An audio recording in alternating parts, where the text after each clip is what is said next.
It's our last week in March, and we have a lot of astrological energy we get to play with in our business this week. So tune in and find out how you can harness the power of today's full moon and the upcoming astrology. Welcome to the Savvy Luminary podcast, Astrology for Entrepreneurs. I'm your host, Leslie Tagorda, creator of the Astrobrand Method, business astrologer, brand designer, author, and Aquarius boss woman. I help visionary spiritual entrepreneurs and impact makers like you illuminate and amplify your unique star powers so you can be the luminary you were born to be.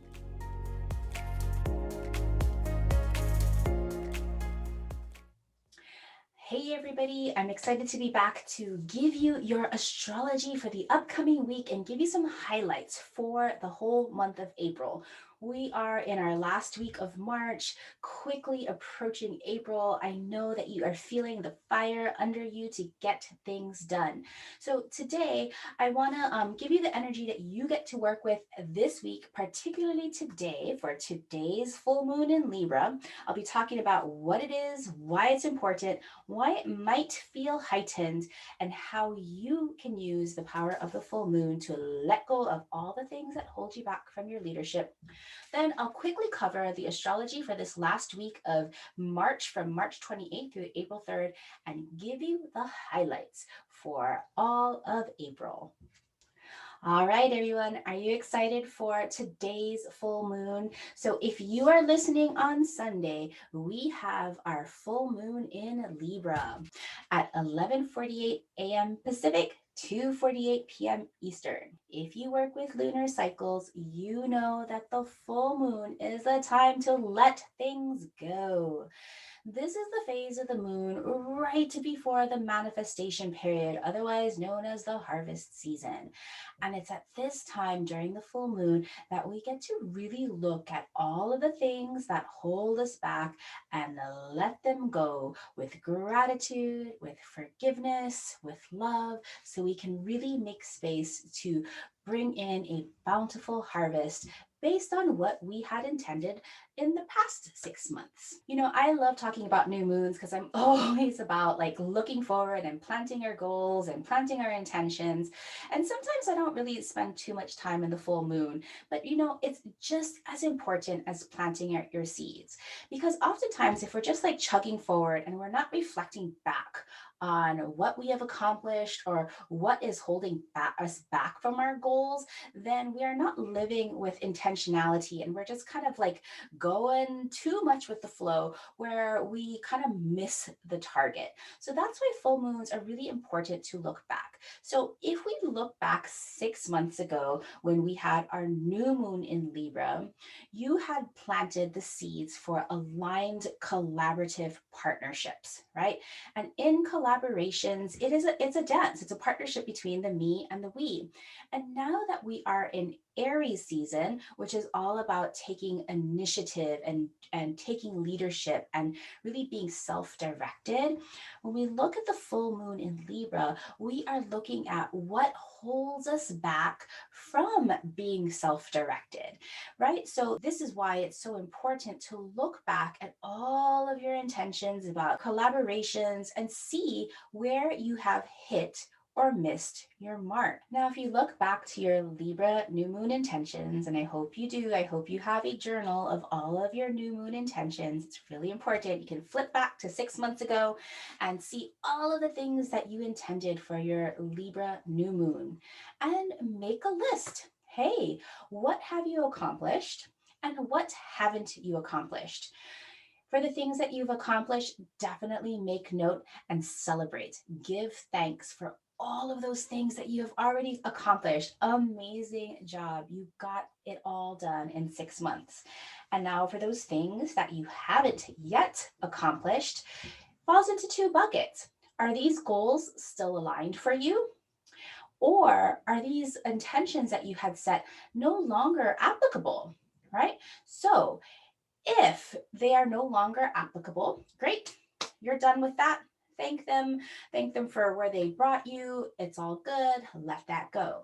Now, the things that you still want to intend that fully haven't come into fruition, Let's look at why not. More often than not, we are the blocks to attaining our intentions, whether these are like mental constructs, like mindset issues that hold us back, or maybe we procrastinated, which then comes back to a mindset issue, or we hadn't made time, we haven't prioritized our goals, or maybe there were outside influences, like maybe you had other things of priority that you needed to take care of. Either way, we look at these things, whether it's internal things like our own mindset or our own kind of issues, why we didn't achieve our goals. We get really honest and really digest why we didn't accomplish those goals, what was our part in it. And if it was external events, it's not for us to blame the external events, but instead to get curious about, hey, did these external events like really have to take priority? Did we allow them to take priority over our own goals? There's a lot of things to understand. And that's why during a full moon season of the month, rather, the full moon phase of the month, we get like 2 or 3 days to like really reflect on all of the things that held us back from accomplishing our goals. Now, the astrology of this full moon might really heighten all of our senses. It's quite astonishing. If you head over to thesavvyluminary.com, I have a screenshot of the chart of the full moon at the exact time it went full in from San Francisco, because that's where I'm at. So I create my charts from San Francisco. And the astrology is actually really stunning, because when you look at the astrology of the full moon, you always know that the moon and the sun are sitting opposite of each other in the sky, exactly 180 degrees apart. So we have the sun in 8 degrees of Aries, and then we have the moon in 8 degrees of Libra, right? The Aries Libra polarity. That's the me and the we, the leadership, the follower, the connector, the driver, all of those kinds of polarities that are kind of tugging at each other and attracting each other. It's not just a pull apart, but it's also coming together when we have these oppositions. It's a push and pull of energies. And so we're looking at this 8 degrees of Aries and this 8 degrees of Libra. But when we look at the rest of the astrology of this chart, you will notice that the sun, Chiron, who is the centaur, the wounded healer, and Venus, our goddess of connection and beauty and abundance, are all at 8 degrees of Aries. Whew. So we essentially have a little Aries stellium of our creativity, our creative force, our sun. Chiron, the old wounds that we may never end up healing, but end up turning into valuable gifts that we can offer others, even though we are not yet perfect, right? This idea of you are good enough no matter where you are, perfectly imperfect. And we have Venus, our ability to connect and attract beauty, abundance, the people that we need in our lives. So we have these three energies all culminating. So our creative force is being fed by all of these gifts of old wounds that we are here to contribute all of our learning, even if we haven't yet completely healed our wounds. Because you know what? Chiron never healed all of his wounds, yet he was sought after in his world for all of the different medicinal and healing modalities, even though he was never able to heal himself. That's why he's called the wounded healer. And then Venus, our magnet to the resources and the people that we need in our lives to thrive and to enjoy and to feel pleasure. All of this in Aries, which is like, hey, a little bit of this me first, like, put your oxygen mask on first before you can help others, right? We have to take care of ourselves first. We have to direct in our lives first so that we can satisfy our needs first before we can help others. And so we have all of this energy combined and fully illuminating the emotional, intuitive, receptive needs of the moon in Libra, the needs of partnership, the needs of collaboration. And so it was really interesting that earlier today I had an astroban reading with a relationship coach, and that is definitely not the title that she needs to claim, because she's so much more than a relationship coach. But we had this great discussion talking about intimacy. And I was inquiring with her what intimacy meant to her. And intimacy, when she explained it to me, she was talking about intimacy being this connection to self, understanding your needs in the moment, taking really good care of yourself, acknowledging all of your wants and your desires, and really forming this deep, connected relationship to self in order to be intimate with your partner. And I'm like, wow, holy smokes, this is all about this upcoming full moon. And really seeing, like, hey, are you putting yourself first? Because if you're not putting yourself first, let me tell you, none of your relationships are really working well if you're not putting your needs first and really feeling into what you need, what you want, what you desire, right? And so when we look at the terms of relationships in one's business, these, of course, are relationships to our ideal customers. These are relationships to collaborators. These are relationships to, your coworkers, the people that work for you, all of these relationships, right? So I don't know if you've ever noticed, but when you're super clear on what you want and you're talking about it with confidence and clarity, people come to you as like a magnet. All of a sudden, everybody wants to collaborate with you. You're getting invited onto podcasts or invited to co-create. So it really shows that putting yourself first is not an act of selfishness. So when we look at today's full moon on Sunday, all of this is really showing us, hey, what is really holding you back from being self directed, from seeing yourself as a leader, from taking action on your own desires, right? We also have in the astrology of the full moon, we also have Mars conjunct the North Node at the same time, trining Saturn in Aquarius. So Mars and the North Node in Gemini, meaning, hey, are we motivating on our truths, right? North Node is our stretch potential, where we really want to go. And in Gemini, it's about understanding our self-directed with Mars, our motivations based on our own truths. When we do that, we get full support from the structures and the hierarchies and the strategies and the containers that we need from Saturn. And both the Saturn trining supporting the Mars and the North Node, all of this is trining with the moon. And so this makes this beautiful balance of energies all around the air signs, about really being able to communicate your needs, communicate your responsibilities, and feeling really satisfied on an emotional level. It's a very, very powerful full moon for you to really uncover your inner truths. And I know that sometimes for a lot of us, uncovering your inner truths and what you really want is very, very difficult. I mean, no wonder it's so difficult. Most of us have been trained from we were a little child on what we should want. And those shoulds are really, really sticky, right?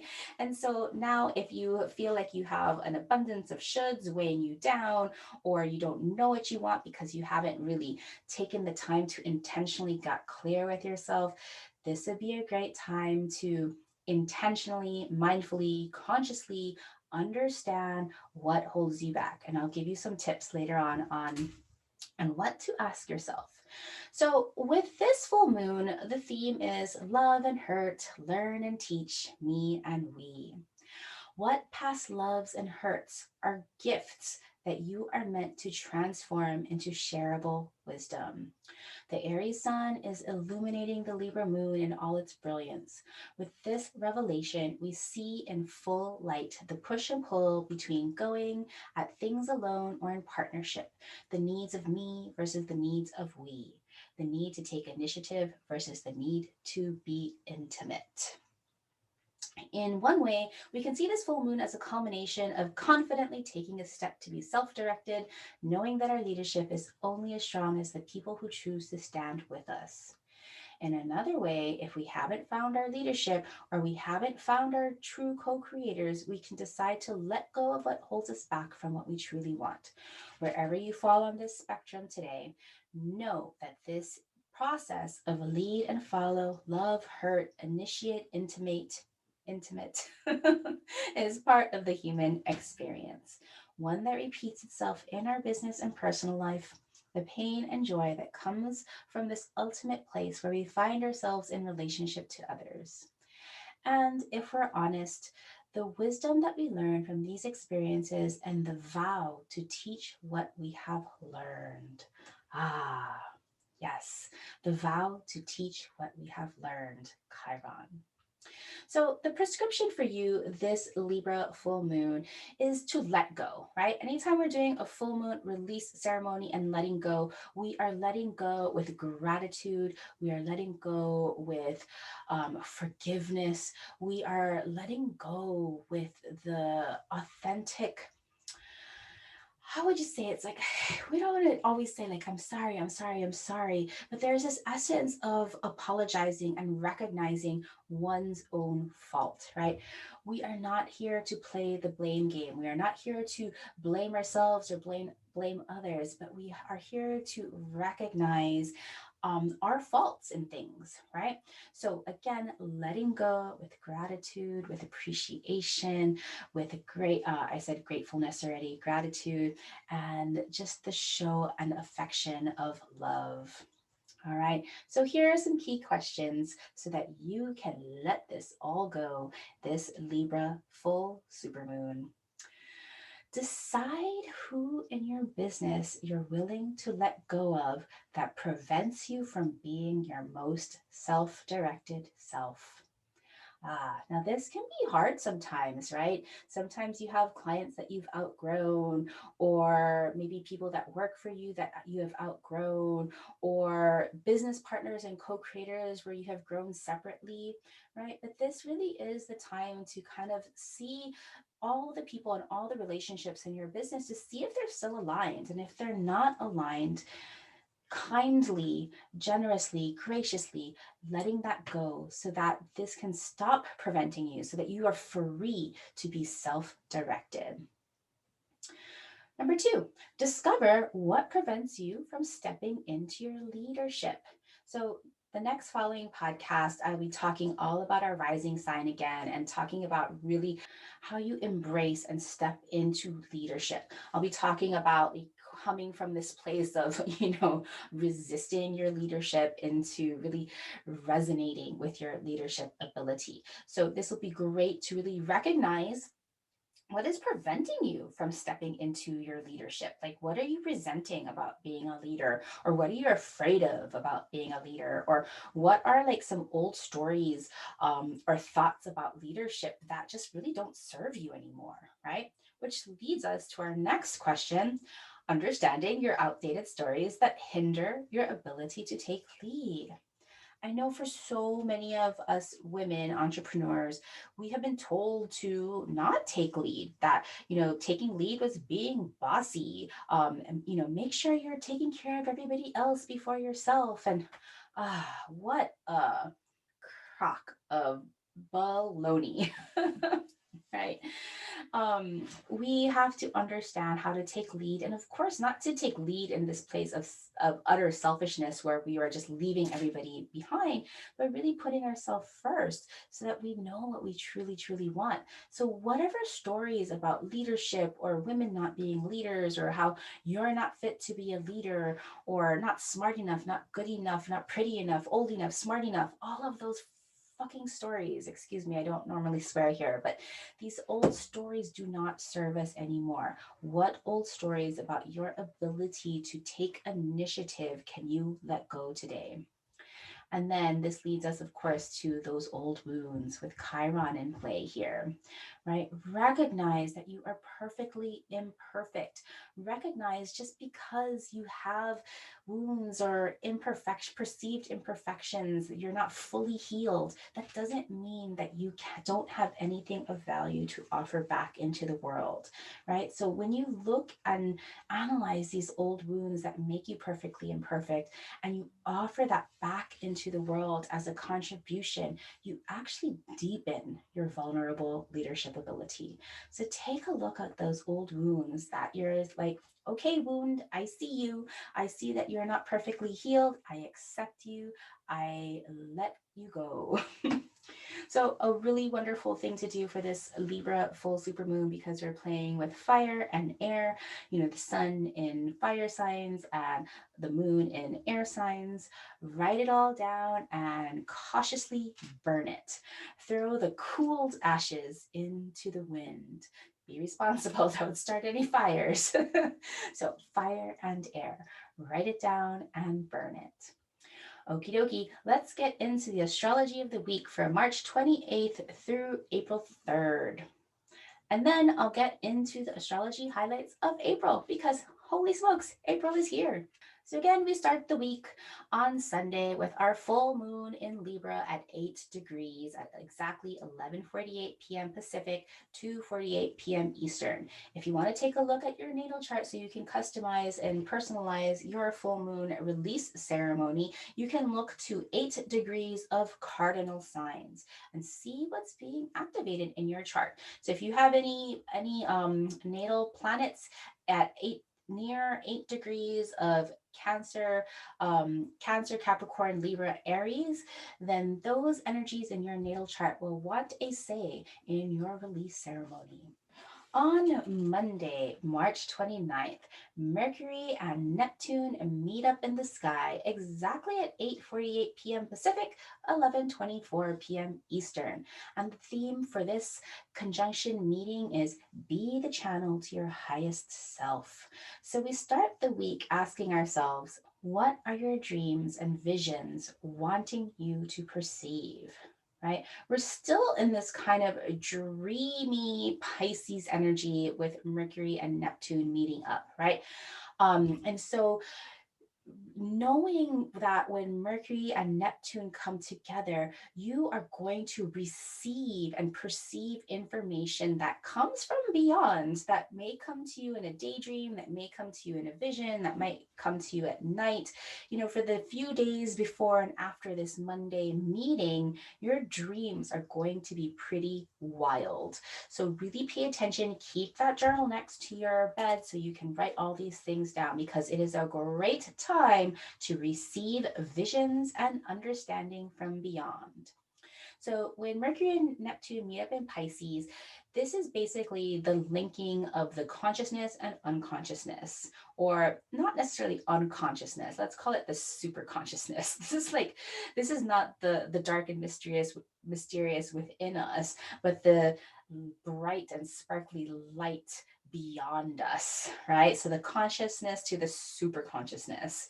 There's a visionary feeling of this fleeting moment that if you can find space to connect and receive, you will have the capacity to download messages from your divine. While not necessarily a practical aspect for work or commerce, it is a great time to see your greater purpose and perspective. Your thought process, while not necessarily logical, is open and vast. What grander understanding might you receive about living and working in greater ease and flow? So freeing, huh? And then you know what? For the rest of the week, it is pretty quiet. So, make sure that you are really spending some time to let go of everything from this full moon, open yourself to receiving all of these downloads. And then at the end of the week on Saturday, April 3rd, 2021, Mercury enters Aries. So leaves Pisces and enters Aries at exactly 8:41 p.m. Pacific. 11:41 p.m. Eastern. When Mercury is in Aries, the theme is think self-directed thoughts. We're really building up into this Aries season about leadership, and now Mercury joins us. So Mercury is now really clear on what it wants to help the solar consciousness achieve its goals. What new ideas and thoughts will you affirm in your business? While Mercury is in Aries, this is a great few weeks to activate and initiate your ideas. So Mercury is going to be zipping through the zodiac and cruises through quick acting Aries until April 19th. That's just a couple of weeks. Wow, so fast. While in Aries, Mercury, our thoughts, communications, and the way we express ourselves can be vigorous, fast, and spirited. Be aware that this momentum doesn't tip the scale of balance to become impetuous or impulsive. All right, let me say that again. Be aware that your momentum does not tip the scale of balance to become impetuous or impulsive. That is always the trick with Aries. It's such a great energy to take flight and take lead. And when we are communicating to others to follow our lead, our energy needs to be enthusiastic without being pushy. All those ideas you've had brewing now have the cosmic energy to initiate. Yay! All right, so that's the astrology for the week. But because we are opening up with April, I just wanted to give you some of the astrological highlights of April. Now, if you're driving or if you're listening, you don't need to scramble to write this down. I'll be posting these highlights in on social media. If you follow me on Instagram at New Moon Creative CO, or of course my free Facebook group, The Savvy Luminary, where of course I would love for you to join us there. We have lots of fun talking about astrology. There is a group of 1,000 people right now. It's so exciting. It's really, really fun to be there. Lastly, if you want to always have these dates with you on the go, I still have my 2021 in the Stars calendar available. It's available as a PDF as well as an ICS calendar link that you can import into your Outlook or Google Calendars or even your iCal calendars. That way you have it on your mobile phone wherever you go. It shows you all of these different aspects and gives you all of the write-ups there. So let's talk about the highlights. April 2021, yay, we have time to initiate self-leadership. All right, so we are officially in the season of activation in Aries season. Now we're in April, and it is time to take aligned action on what you desire in your business and contribute as the leader you were born to be. That's right, you were born to be a leader. And in the next episode, we are going to talk about all those ways you step into that leadership ability. Yes, it finally feels like we have wind under our wings to easily take flight. This last March, you were able to get into the flow of things and stretch your wings and dream up your big vision with all that Pisces energy. And now you're getting really clear on what you want to create, and the cosmos is here to support you. As April unfolds, we're going to be seeing the Sun and Venus in powerful positions and all planets still moving forward until the very end of the month when faraway Pluto steps on the brakes to go backwards. So our star powers in April are going to support our energy to shine brightly in your aligned leadership, take massive action forward, receive breakthroughs in your relationships, money, messaging, and your offers, and the energy to get real with what really holds you back that needs to be released. So some of these highlights, we are going to see the sun that is currently in Aries, powerfully exalted in Aries until April 19th. We already talked about Mercury entering Aries this week, and it's only going to be staying in Aries for a couple of weeks until it zips into Taurus, where it will remain for the rest of the month. And then Venus, she is in her comfy home sign of Taurus starting April 14th. This is really wonderful. Both the sun will be in a powerful position and Venus in her home sign. So she is feeling really powerful there. Great to have these two energies there. Mid-month, we have the sun entering peaceful Taurus. Things will feel nice and cozy. Mars enters a sensitive Cancer. So, we get a chance to really get clear on what we need for emotional security and, take initiative on self-care. And at the very, very, very end of the month, Pluto steps on the brakes, although it's at a snail's pace right now, like just barely moving out there in the sky. I mean, Pluto's already slow, but as it approaches its retrograde season, it starts stepping on the brakes. So we're going to have pretty much all of April. Pluto is in the same exact degree, just like moving barely a minute. But Pluto retrograde will begin at the end of the month, and that'll be the Pluto when it enters retrograde. It'll be our first outer planet that goes retrograde, and kind of amplifying some of these outer planets from here on planet Earth. New moon in Aries at 22 degrees on April 11th. So mark your calendars for April 11th. And our full moon in Scorpio at 7 degrees happens on April 26th. So those are two big lunations that you want to make sure that you schedule some time in your calendar so you can get clear on your intentions and do any release ceremonies to kind of reflect back on the goals that you have or have not achieved. If you want to mark your calendar far off into the future and really enjoy my new moon ceremonies for entrepreneurs, head on over to thesavvyluminary.com/new moon and register today for our upcoming April new moon ceremony. It's going to be happening on Monday, April 12th, 2021 at 2 p.m. Pacific, 5 p.m. Eastern. We're going to be talking all about initiating and stepping into our powers of self-leadership. This one is going to be a big one. This is so exciting. Honestly, I'm excited every new moon, but this is a really powerful one, especially for those of you who have been really resistant to step into your leadership or don't quite yet see yourself as a leader. More on leadership in our next episode. I'll be talking all about embracing your leadership with your rising sign. That drops on Wednesday. Until then, all right, Luminary, I see you. Talk to you soon. Bye. Mahalo for listening to this brand new podcast. If you enjoyed learning about astrology for entrepreneurs, help me spread the word by sharing this podcast with your business besties, and hop over to The Savvy Luminary for links to episode notes and our free Facebook community where you can send me questions about astrology or branding, as well as connect with other like-minded businesses.